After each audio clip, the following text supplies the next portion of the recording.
Bismillahirrahmanirrahim. Assalamualaikum warahmatullahi wabarakatuh. Alhamdulillah, pada kesempatan ini kita bisa berjumpa dalam pembelajaran jarak jauh mata pelajaran ilmu gizi. Mata pelajaran ilmu gizi ini sangat penting bagi jurusan jasa boga. Apalagi kita yang berhubungan dengan makanan, ilmu gizi sangat bermanfaat sekali bagi untuk makanan yang kita buat. Bismillahirrahmanirrahim. Assalamualaikum warahmatullahi wabarakatuh. Salam jumpa buat anak-anakku sekalian semua. Alhamdulillah pada kesempatan hari ini kita bisa berjumpa dalam pembelajaran jarak jauh mata pelajaran ilmu gizi. Di mana bagi jurusan jasa boga, mata pelajaran ilmu gizi ini sangat penting sekali. Adapun materi bahasan untuk mata pelajaran ilmu gizi ini yaitu yang pertama kita akan membahas tentang zat energi sumber tenaga, dan selanjutnya yaitu bagaimana kita memecahkan masalah kekurangan zat gizi sumber tenaga yang diperlukan oleh tubuh. Sebelum berlanjut ke materi, maka perkenalkan dulu, nama saya Meti Rohaiti. Saya di sini mengajar mata pelajaran ilmu gizi.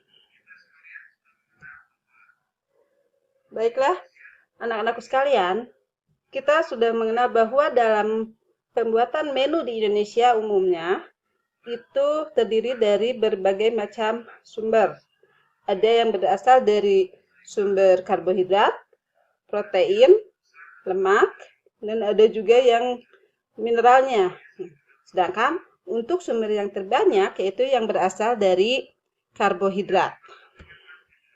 Ya, ini merupakan zat-zat gizi yang terkandung dalam tubuh kita ya. Ada karbohidrat, protein, lemak. Oke. Selanjutnya yaitu yang dimaksud dengan karbohidrat. Karbohidrat adalah zat gizi penghasil energi utama di dalam tubuh kita yang memiliki komposisi ada kimia karbon, hidrogen, dan oksigen. Yang berdasarkan rumus kimianya itu adalah 6CO2 plus 6H2O yang dipapar oleh sinar matahari menjadi menghasilkan glukosa. Oke, kita lanjut lagi kepada klasifikasi karbohidrat. Adapun yang dimaksud dengan klasifikasi itu adalah pengelompokannya. Pengelompokan karbohidrat di sini dibagi menjadi 3, yaitu ada yang disebut dengan monosakarida, disakarida, dan polisakarida. Yang termasuk pada monosakarida ada yang disebut dengan glukosa. Glukosa, ada yang tahu apa itu dengan glukosa? Glukosa itu sering juga disebut dengan gula anggur atau bisa juga disebut gula darah yang terdapat dalam tubuh. Biasanya glukosa ini banyak terdapat dalam buah-buahan, sayuran, madu, dan lain sebagainya. Terus untuk monosakarida yang kedua yaitu fruktosa. Fruktosa itu memiliki tingkat kemanisan yang lebih tinggi dibandingkan dengan glukosa. Dan biasanya fruktosa ini memberikan rasa manis yang khas pada madu. Dan untuk yang selanjutnya yaitu galaktosa. Galaktosa ini biasanya dihasilkan dalam tubuh dan biasa juga disebut dengan laktosa atau dengan gula susu. Biasanya galaktosa itu dihasilkan dari susu sapi atau ASI dan tingkat kemanisannya itu biasanya sedikit lebih rendah dari glukosa. Dan yang terakhir yaitu pentosa. Oke, lanjut pada klasifikasi karbohidrat yang kedua yaitu disakarida. Namanya juga disakarida ya. Di itu berarti 2, jadi berarti disakarida itu adalah karbohidrat yang mengandung 2 molekul gula sederhana. Jadi merupakan penggabungan dari tadi yang monosakarida. Nah, di sini ada pun yang termasuk golongan dari disakarida yaitu sukrosa, maltosa, laktosa, dan rapinosa. Yang dimaksud dengan sukrosa itu biasanya sering kita konsumsi ya, sering kita gunakan dalam masakan atau kita makan sehari-hari dalam misalkan permen. Nah, itu sukrosa itu biasa disebutnya yaitu dengan gula pasir. Golongan yang kedua yaitu maltosa. Maltosa itu merupakan hasil antara pemesahan dari zat pati. Nah, biasanya maltosa itu terdapat pada biji-bijian seperti serealia dan gandum. Terus golongan disakarida yang ketiganya yaitu laktosa. Nah, laktosa ini biasanya disebut dengan sering kita kenal itu dengan istilah gula susu. Karena memiliki rasa yang tidak terlalu manis dan biasanya laktosa ini sukar larut dari disakarida lainnya. Terus yang selanjutnya yaitu rapinosa. Oke, lanjut kepada klasifikasi karbohidrat yang ketiganya yaitu polisakarida. Nah, di sini yang dimaksud dengan polisakarida itu adalah gabungan dari beberapa molekul monosakarida. Jadi tidak hanya, kalau tadi kan ada yang disakarida, monosakarida itu hanya 1 atau 2 molekul karbohidrat saja. Kalau polisakarida itu banyak, jadi gabungan dari beberapa molekul. Di antaranya ada yang disebut dengan glikogen, selulosa, dan amilum. Glikogen ini merupakan karbohidrat yang semacam gula dan biasanya disimpannya di dalam hati dan otot dalam bentuk cadangan karbohidrat. Terus untuk yang selulosanya atau dengan istilah lain biasa disebut dengan serat, biasanya ini adalah jenis karbohidrat yang tidak larut, yang tidak mudah larut. Ini biasanya kan kalau kita kelebihan lemak atau susah buang air besar, itu biasanya kita disarankan untuk mengkonsumsi serat yang banyak. Terus yang ketiganya yaitu amilum atau biasanya disebut dengan pati. Itu sumber kalori yang terpenting di dalam karbohidrat dan sebagian besar di dalam karbohidratnya yang berbentuknya pati. Oke. Untuk selanjutnya yaitu adalah sumber-sumber dari karbohidrat. Sumber zat gizi karbohidrat ini ada yang dihasilkan dari bahan makanan seperti padi-padian, misalnya beras ya, terus umbi-umbian, singkong, terus umbi, terus gandum. Nah, itu bisa dari sana. Serealia ini bisa dari padi-padian atau semacam gandum seperti itu. Nah, terus sumber yang kedua dari karbohidrat itu adalah karbohidrat yang berasal dari hasil olahan.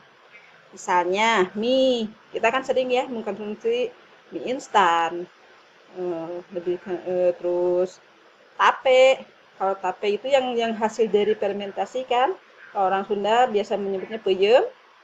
Terus permen, banyak sekali ya hasil olahannya, ada permen apalagi sekarang yang lagi booming itu kan permen Yupi ya, seperti itu.